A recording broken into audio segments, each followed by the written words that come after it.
இதற்காக நாளும் உழைத்து தாகம் எடுத்த தோழர்கள் நமக்காக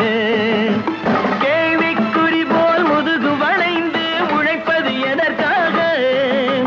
மானம் ஒன்றே பெரிதென எண்ணி பிழைக்கும் நமக்காக புத்தன் இயேசு காந்தி பிறந்தது பூமியில் எதற்காக தோழா ஏழை நமக்காக